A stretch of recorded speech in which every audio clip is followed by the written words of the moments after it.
Ya, Bapak dan Ibu, mari kita berkenalan dengan narasumber kita yang ketiga, yaitu Ibu Yulia Noparin. Saya bacakan sedikit CV beliau. Beliau adalah guru SLB Negeri 8 Jakarta. Wah, luar biasa.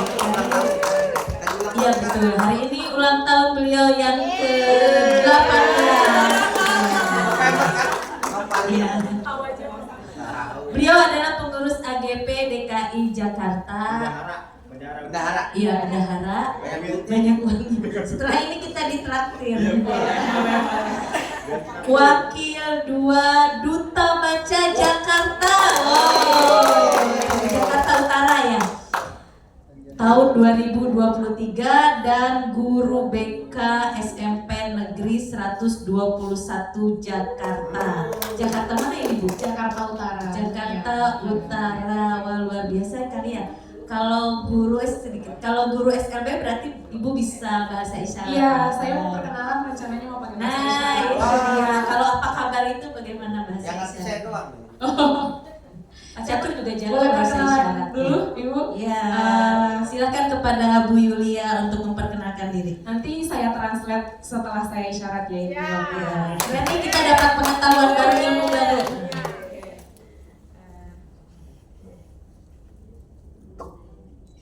Yulia, Nova, Tina. Kayaknya hafal ya Pak? Kayaknya dihafal. Itu biasa kita gunakan di sekolah, tapi di luar sekolah kita biasa gunakan Bisindo. Jadi karena kalau di sekolah itu kita pakai CB, Sistem Isyarat Bahasa Indonesia, yang memang menggunakan ibuhan, akhiran, SPOK-nya benar. Tapi kalau Bisindo untuk bahasa di luar, nama saya seperti ini. Halo. Halo, nama saya. Oh, selamat berjumpa. Perkenalkan, nama saya Yulia. Yulia. Jadi kalau CB cuma satu tangan, kalau Bisindo pakai 2 tangan, gitu. Udah cukup Ibu untuk perkenalan. Iya, kita ngobrol-ngobrol sedikit dengan Bu Yulia ya. Ada yang ingin saya tanyakan kepada Bu Yulia karena beliau adalah sebagai guru di SLB ya. Langsung saja Bu, bagaimana cara Ibu menyesuaikan metode literasi yang Ibu sampaikan kepada anak, yang Ibu berikan kepada anak untuk peserta didik dengan kebutuhan khusus yang berbeda-beda itu. Ya, bagaimana cara Ibu menyesuaikan metode literasi untuk peserta didik dengan kebutuhan yang berbeda-beda di SLB? Bagaimana caranya? Oke, terima kasih Bu Nia atas pertanyaannya. Biasanya kalau di SLB 8 itu kita punya banyak anak dengan kebutuhan khusus yang berbeda-beda. Ada anak tunanetra, biasa sebut anak A atau memang gangguan penglihatan. Ada anak B, itu gangguan pendengaran. Kalau biasanya ibu-ibu tahu, bapak ibu tahu, biasanya itu disebut anak tunarungu. Nah, ada anak C yang gangguan intelektual. Biasanya banyak ya di sekolah-sekolah umum sekarang, sekolah-sekolah inklusi. Nah, yang selanjutnya ada anak D yang gangguan fisik dan motorik, yang pakai kursi roda, yang cerebral palsy, ada anak autis juga, ada anak kesulitan belajar juga. Jadi kalau misalnya di sekolah di SLB itu biasanya kita punya program khusus untuk anak-anak terkait literasi. Kalau untuk biasanya pembiasaan, ada pembiasaan setiap hari Kamis itu ada panggung literasi. Jadi di panggung literasi itu bisa anak-anak yang tampil, bisa gurunya yang tampil. Kita ada media mendongeng pakai boneka tangan, ada panggung dongengnya juga di sekolah. Cuman karena anaknya bervariasi, anaknya beragam, biasanya guru kelas tetap mendampingi anak. Jadi pada saat misalnya ada penampilan di depan, ada dongeng di depan, guru tetap mendampingi anak untuk memberikan pemahaman lebih lanjut lagi ke anaknya. Apalagi terutama sekali anak tunarungu. Mereka apa sih? Itu apa? Cuma bisa melihat tapi tidak bisa mendengarkan gitu. Otomatis pasti ada JBI-nya, juru bahasa isyaratnya gitu. Di depan pasti akan ada JBI-nya, juru bahasa isyaratnya, yang akan mentranslate apa yang dibicarakan oleh para pendongeng. Itu biasanya untuk pembiasaan pagi. Tapi untuk literasi di dalam kelas itu masing-masing guru itu beda. Biasanya ada yang literasi terkait tubuhku berharga. Otomatis anak-anak yang kita tahu anak-anak berkebutuhan khusus itu mungkin secara intelektual memang agak terbatas ya. Jadi untuk misalnya agar mereka tidak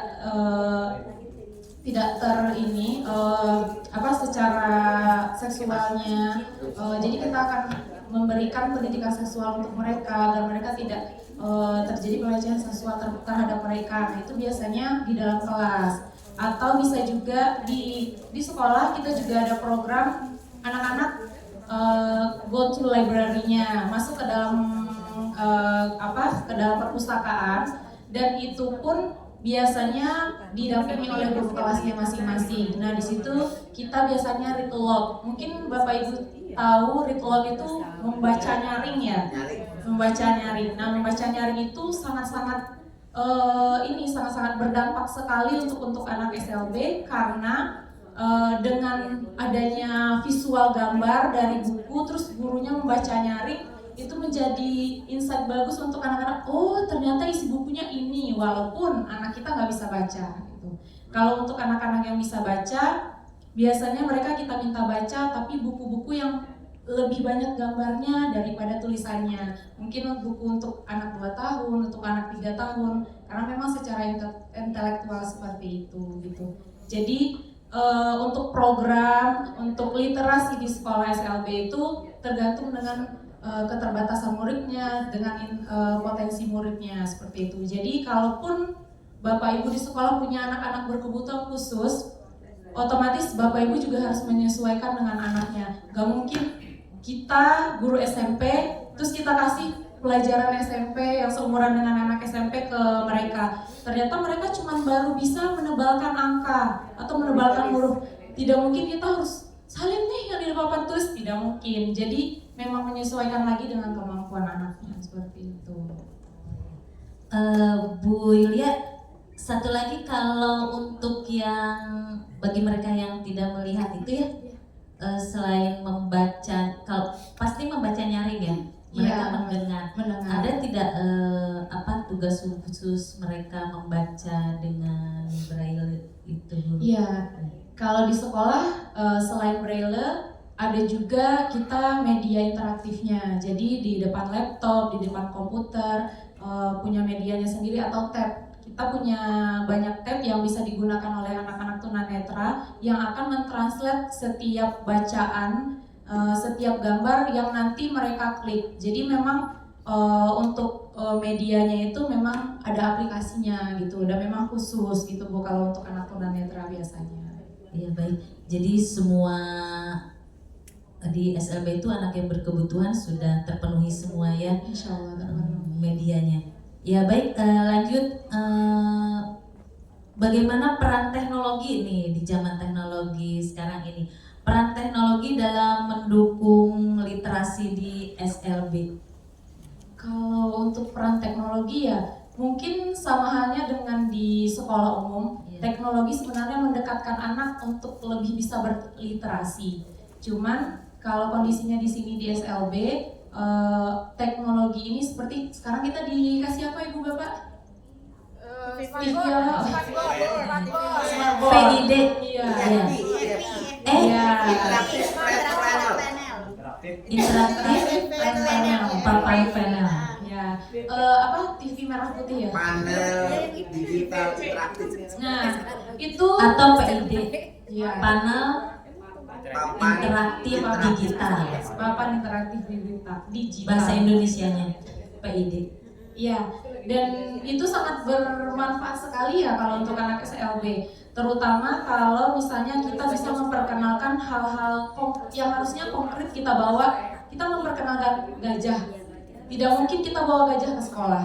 Nah, media itu sangat bisa membantu sekali untuk anak-anak bisa lebih paham dengan media yang memang konkret yang tidak bisa kita bawa itu.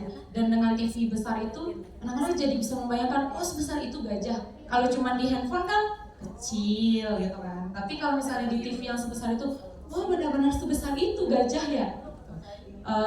Sama satu lagi di sekolah, karena memang anak-anak tunarungu biasanya intelektualnya tidak terganggu.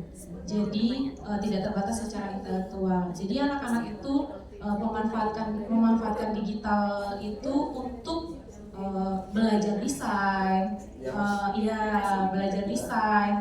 Anak-anak lain pun memang berfungsi sekali, bermanfaat sekali pada saat pembelajaran di dalam kelas itu. Iya, berarti PID yang kemarin diluncurkan oleh Bapak Presiden itu sangat bermanfaat ya. Bermanfaat, Untuk- tapi baru satu baru soalnya. satu. Iya, Kelas kita banyak. Ya. Kemarin ikut dong peluncuran PID Online doang di sekolah. online ya. Kemarin Bapak dan Ibu ada peluncuran PID tanggal 17 November ya oleh Presiden Bapak Presiden. Ya, Bapak Presiden Prabowo, papan interaktif digital ya, bahasa Indonesianya. Nah sekarang ya pertanyaan berikutnya nih untuk Bu Yulia, kendala apa yang Ibu alami atau yang pernah Ibu dapatkan dalam pelaksanaan kendala yang ditemui ketika melaksanakan program literasi itu untuk anak-anak SLB yang beragam ya, kendala yang pernah Ibu temui? Kalau membahas kendala secara fisik, secara kasat mata kita bisa lihat kalau sebenarnya anak-anak itu dengan keterbatasannya itu sebenarnya sudah kendala. Cuman kalau misalnya untuk saya sendiri lebih tepatnya terhadap fokus anak. Pada saat misalnya kita lagi read a lot, tiba-tiba mereka tiba-tiba Ada nggak ya anak yang hiper gitu Ya, ada. Iya. Jadi memang harus dirangkul. Kadang kita rangkul, kita pegangin. Ayo, dengarkan ibu, dengerin dongeng dari ibu. Tapi memang kita pegangin. Nah, hal-hal itu yang memang kita harus tahu karakter anak seperti apa. Walaupun mungkin di kelas itu cuma 5 anak, tapi setiap anaknya itu benar-benar sangat beragam. Jadi kalau misalnya Bapak Ibu tahu dengan pembelajaran berdiferensiasi, di SLB jauh sebelum ada istilah pembelajaran berdiferensiasi sudah menerapkannya. Saya dari tadi membayangkan ya, tepuk tangan dong untuk Bu Yulia.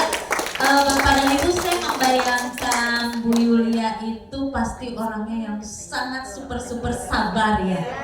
Ya tidak, kalau kita di sekolah biasa menghadapi anak yang tidak terlalu beragam seperti Bu Yulia, tapi Bu Yulia itu anak yang menghadapi anak-anak yang luar biasa ya. Udah kebayang sabarnya itu juga keren banget nih yang menjadi suaminya Bu Yulia. Gak sabar Bu, gak sabar. Saya sebelumnya kan sebelum dari SLB saya sempat jadi guru inklusi dan guru BK di SMP. 6 tahun saya di SMP jadi guru BK, itu yang membentuk mungkin sabarnya lebih sabar di SMP Bu daripada di SLB. Ya Pak, harus lebih sabar di SMP. Bu Yulia kayaknya nggak pernah marah ya di sekolah. Soalnya kebayang marah tanya gue tahu. Oh ya? Kalau udah marahnya gimana sih kalau guru SLB itu marahnya seperti apa ya? Marah dia merobek-robek kertas ya Bu? Iya. Bukan happy lagi. Baik, masih ada yang mau saya tanya? Cuma kelihatannya sabar Bu. Kelihatannya tapi beneran sabar kan? Kelihatan. Baik, kepada Ibu, kita lanjut ya pertanyaan berikutnya. Bu Yulia pernah tidak berkolaborasi dengan pihak lain gitu ya dalam menyebarkan literasi, membudayakan literasi di sekolah Bu Yulia di SLB? Dengan siapa saja Bu Yulia pernah berkolaborasi gitu di sekolah? Biasanya kalau SLB 8 itu banyak kolaborasinya Bu. Mulai dari perpustakaan daerah, karena biasanya ada dongeng keliling dari perpustakaan datang ke sekolah, difasilitasi oleh perpustakaan daerah sendiri terhadap anak-anak untuk dongeng keliling kayak Sebentar Bu Yulia, dongeng keliling berarti di perpustakaannya disiapkan pendongengnya juga? perpustakaan yang datang ke sekolah. Perpustakaan yang datang ke sekolah dibawain pendongeng yang terkenal biasanya. Jadi di utara biasanya seperti itu, datang ke sekolah dibawakan pendongeng, nanti mendongeng di sekolah. Lalu ada juga perpustakaan keliling yang bawa mobil yang penuh buku. Itu biasanya setiap hari Kamis datang ke Itu sekolah. baru mau saya tanya, setiap hari Kamis itu seminggu sekali atau sebulan sekali? Nah, di utara karena memang mobilnya masih terbatas, jadi sebulan sekali. Setiap hari Kamis. Setiap hari Kamis gitu. Luar biasa ya, ternyata pemerintah Ya. provinsi Jakarta Utara ya. Jakarta Utara sudah memfasilitasi anak-anak yang berkebutuhan khusus. Baik Bu Yulia, karena waktu kita sudah terbatas, sebenarnya masih banyak yang ingin saya tanyakan ini ya. Nanti ini ya Bapak Ibu kontak saya aja kalau misalnya mau Iya. bertanya tentang anak berkebutuhan khususnya di sekolah, saya terbuka. Oh, satu lagi dong, kita belum tahu ya di mana letaknya SLB 8 itu di mana? SLB 8 itu berada di ujung utara berbatasan dengan Provinsi Jawa Barat, Bekasi, Cilincing. Oh. Muara Gembong. Marunda Pak. Dekat si Pitung dong, Pitung. Lumayan. Ya, BKT. Kalau misalnya jalan dikit Pak, sampai BKT. Apa itu BKT? Banjir Kanal Timur. Oh. Pasti ibu singkatan banjir kanal Tangerang kan? Kayaknya. Tangerang tidak pernah banjir Pak, Oh iya. Alhamdulillah. karena airnya langsung ke laut Bu. Saya tinggal di pantai utara. Bapak dan Ibu, kita dengarkan deh langsung aja closing statement dari Ibu Yulia karena waktu kita juga terbatas ya. Kita hanya diberi waktu sampai pukul 12. Sebenarnya banyak sekali yang ingin saya tanyakan kepada Bu Yulia, menarik sekali karena Bu Yulia sebagai guru SLB dengan beragam anak muridnya gitu ya. Saya ingin banyak mendengar cerita dari Bu Lia, tapi karena waktu kita sudah tidak memungkinkan, kita dengarkan closing statement dari Ibu Yulia. Oke, terima kasih Bu Nia. Closing statement saya sebenarnya singkat. Setiap anak itu unik.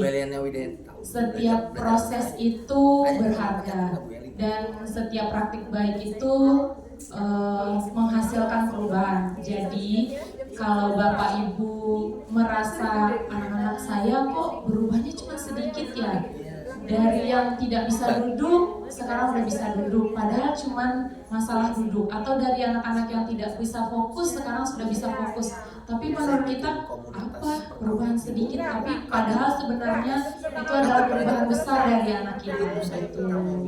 Terima kasih Bu Yulia.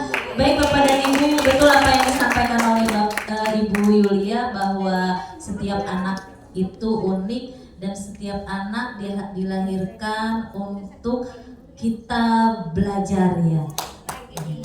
Terima kasih Bu Yulia. Terima kasih sudah berbagi kepada kita semua. AGP PGRI, hidup AGP PGRI. Hidup guru. Hidup AGP PGRI. Solidaritas. Yes. Siapa kita?